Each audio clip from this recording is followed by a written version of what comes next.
All right, this will be the first video here. I want to maintain complete transparency. My basement is a wreck. So I started off this company as a throw off of a different company. Basically, I got into this and bought a heat press because I ordered shirts with a local company. The price was great. It was like 10 to 12 bucks per shirt, depending on size. So I ordered the shirts, they were messed up. I feel like the company messed up. The company feels like I messed up. Big back and forth battle, cost me a lot of money. Getting shirts made is not cheap. So I bought the press and I'm gonna start this myself. We have a Heat Press Nation signature auto open with the slide out drawer. But the main point of this video is the basement is a mess. I don't have a garage and all my remodeling tools are on the other side of that framed up wall.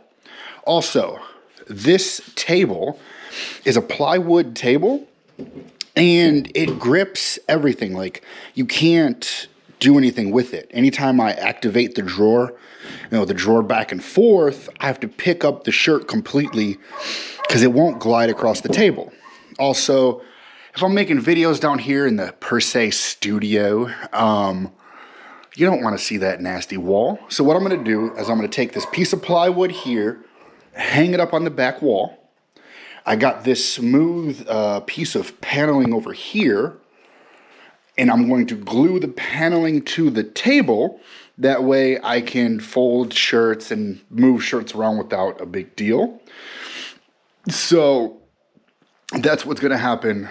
You might get some recordings on the process, but I figure the plywood on the back is cheap. I think it's more cheaper than drywall is right now. I could hang stuff from it, and I got a cat over here tearing stuff up. My dog doesn't like the cage. Sorry about the noise. But if I need to hang shirts or designs from the plywood on the back, it'll be so much easier than trying to drill into drywall. So we're gonna get that started right now. So this is me just putting the plywood up. I put 2 screws in the lower corners to set the plywood on so it didn't fall through, and it was a little easier to do by myself. So that's the first step. If I can I'll probably have the camera here, so you'll see just a little bit of crap on the sides, no big. But at least the background will be somewhat better. Maybe I'll paint it, I don't know, probably not, so.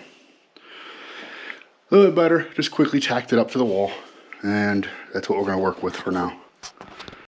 So I didn't like the way the plywood looked, and if I wanted to hang a t-shirt or something in the back, then I would have had the same issue I have with the countertop portion.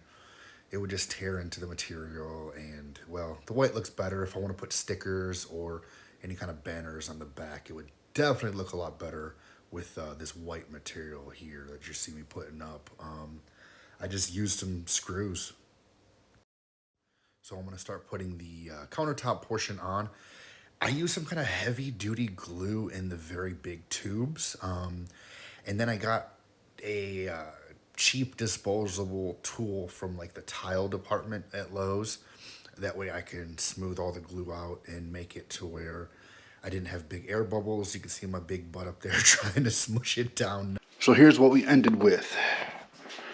Some kind of a cheap paneling from Lowe's. It was like 13 bucks. Super smooth. As you see, I glued it on.